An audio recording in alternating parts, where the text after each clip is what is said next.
Hey, it's Coastline Kids Online and I am Michael. It's mustard week. Do you like mustard? I don't. It's gross, isn't it? It's gross. But anyway, in the bake-off tent, they were challenged to make a sweet mustard-themed bake. Well, it was meant to be something that looked like mustard. So let's see how John, Peter and Judas got on. Happy with that. Okay, Peter, let's start with you. Oh, yeah, enjoy. It looks a little bit like a poo on a stick. Let me have a try, though. Yeah, that's actually really tasty.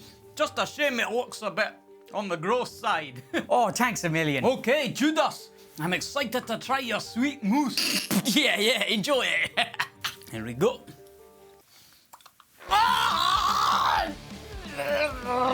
Is this just mustard? Yes. John, let's see how you got on with your sweet hot dog. Absolutely, here you go. Well, it certainly looks the part. Let's have a taste. Oh, yeah. That's really nice. Great job. Thanks, Dan. Okay, guys, Dan has made his decision. It was a real close one this week, but I can now reveal that this week's star baker is... Or maybe. Oh, it's gonna be close. It's John. Yeah! It was really close this week, but I just slightly preferred John's. Plus, his didn't look like a piece of poo. Great stuff. Right, should we have a little read of the Bible passage for today? I think we should. We're all going to act this one out together, so I need everyone to stand up, shake yourself out, get yourself all shaken out. You don't want to be pulling no muscles as we do this, right? And the Bible passage for today is Matthew 13, verse 31 to 32. Are you ready to do the actions? Yes, brilliant. Right, okay, here we go. Here is another illustration Jesus used. The kingdom of heaven, and then we're going to reach up as high as we can, see if we can touch heaven, right? The kingdom of heaven is like a mustard seed planted in a field. So you're going to get your bag of seeds and you're going to start planting them. Throw them out. There we go. Scatter the seeds. Lovely. It's like a mustard seed planted in a field. It is the smallest of all seeds. You're going to make yourself super, super small, like a little seed. It's the smallest of all seed, but it becomes the largest of the garden plants. Make yourself super, super large, as big as you can. Right. It grows into a tree. Now I need you to do your best tree impression. This is mine. Okay. It grows into a tree. And birds come and make nests in its branches. So we're all going to be birds, and you can do your best bird sound effect. Ready? Caw! Caw! Caw! That's a pretty good bird. Okay, let's do it one more time, shall we? So we're all in this together. We've all got this locked down. That was the practice. This is the real thing. Are you ready? Here is another... Oh, follow along with me, right? Here is another illustration Jesus used. The kingdom of heaven is like a mustard seed planted in a field.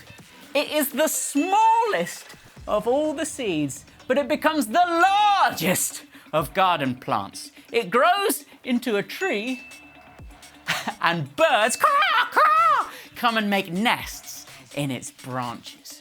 Brilliant. Good job. You can take a seat. So the kingdom of heaven is like a mustard seed. I have one. Right, where is it? Finally found it. It's here. You probably can't really see it because it is so small. Is anyone any good at gardening? What do I need to do to get this seed to become a tree? Got a good idea. I'll Google it, right? You can find out how to do anything online.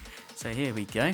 Right, I need a plant pot, apparently, first. I don't have one of them.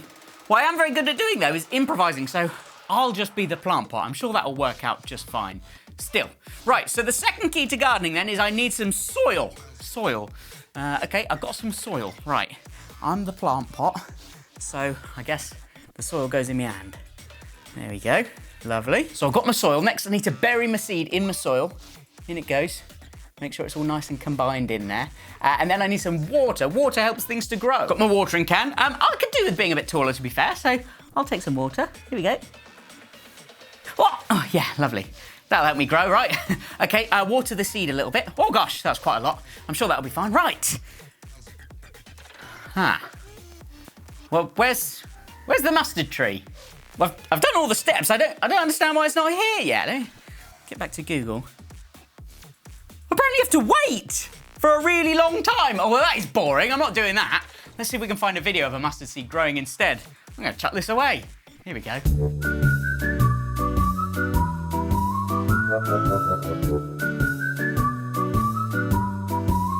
Today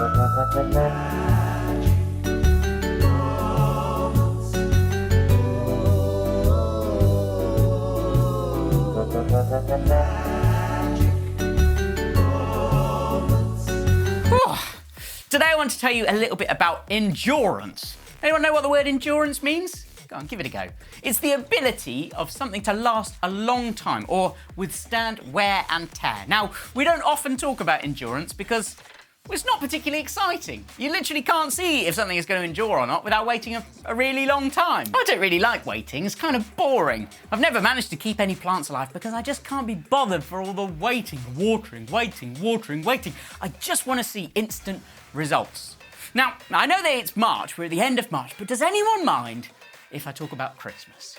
I have a little personal belief about Christmas trees, and this is very, very important. It's something I've believed for my entire life. Are you ready to hear this? This is a little nugget that's going to stick with you. You're going to hear this, it's going to change your life. The bigger the Christmas tree, the better it is. Yes, absolutely. One year, right, I decided I needed the biggest Christmas tree that you could get, and they weren't selling them big enough in the shop, so I went to chop down my own Christmas tree. It was at a place where that is allowed. Don't just go and chop down a tree or you will get into trouble, right? So I went to chop down this tree and I found the biggest tree in the area. Me and Jethro, right, we chopped it down. And do you know how long it takes to chop down a tree? It takes ages. We had an axe, going for it, and eventually, timber! Down comes the tree, and we grab it. Would you like to see a picture of me and Jethro from a very long time ago, holding the tree, carrying it back to the car? That is pretty good, isn't it? That's us there, right? Now, you can probably see the problem already, right? We got back to the car, and it wouldn't fit in the car, right? We were even in a little minibus thing. It wouldn't fit in there, so we had to tape it to the roof. We put it on the roof, and we got tape, and we went round and round the windows, going all the way around, right? We finally got it home, and it was so big that it wouldn't really fit in the house. You had to get it in at the right angle, and then we finally got it in the room, and we had to bend the top over to get it to fit in the room properly. I didn't get a picture of that, but it looked a little bit like this. It was perfect. Look at that. That is absolutely perfect. So, now you know about my love of Christmas trees. Now you know the hint. I'm going to tell you about one year when I was probably about 8 years old. Does anyone else 8? Yeah? My dad decided to get a real Christmas tree for the family. And the idea was this. We would have it indoors at Christmas time and then put it outside for the rest of the year to grow in the garden like any other tree. Excellent, right? The Christmas tree is going to get bigger and bigger every year. And then by the time I'm like my age, which is old, the Christmas tree is going to be massive. It's brilliant, right? Would you like to see the picture of the huge tree that he brought home that was going to get even bigger year after year after year? Yeah, I thought you would. Here it is. What a letdown! It was tiny. It genuinely, you can't tell scale from a picture. That's not the actual picture either. But it was about this big, right? Smaller than my head. It's tiny. What a stupid tree. But you know what? Year after year, it got bigger and bigger, and its roots grew deeper and deeper. But it was still tiny. It was like this big, and I hated that stupid little tree. Now, endurance isn't exciting because it's slow and it's painful and it takes a really long time. It takes a massive time for the tree to go from that big to that big. It's about 10 years and it's only got that much bigger. It's not as glamorous as the big tree that you chop down and then throw away the few weeks after Christmas. But that is what Jesus is saying, that the kingdom of heaven is like that, and it keeps growing and growing and growing. Now, if I had given it long enough, that little Christmas tree would grow far bigger than the one I chopped down because it still had its roots. It was still alive and it was still growing. In fact, the only way that that big tree I chopped down even got there is because someone who was much more patient than me nurtured it and watered it for years and years and years until it was big enough. That massive tree started as a small seed and then a small tree and eventually became the massive tree that wouldn't even fit in my house. So we should put our roots in Jesus, spend time with him, and then we will grow. And even though you might be really small, you can do huge and incredible things if you're rooted in God. But let me tell you this, it won't be glamorous. You won't instantly know Jesus better. You're going to have to really take time to become like Jesus, to grow into the massive tree. But the more time you spend with Jesus, worshipping him, reading your Bible, praying, chatting to him, the more you'll get to know him and the more you'll become like him. And as you become like Jesus, he'll turn the small things, the little things that you do for him, into bigger and better and greater things. Let's pray. Jesus, help these children to become more like you, to spend time with you, so that they can do big, amazing things. Amen. Awesome. Right, let's see the pie from Sunday. We even put some peas on it. More! 5, 4, 3, 2, 1.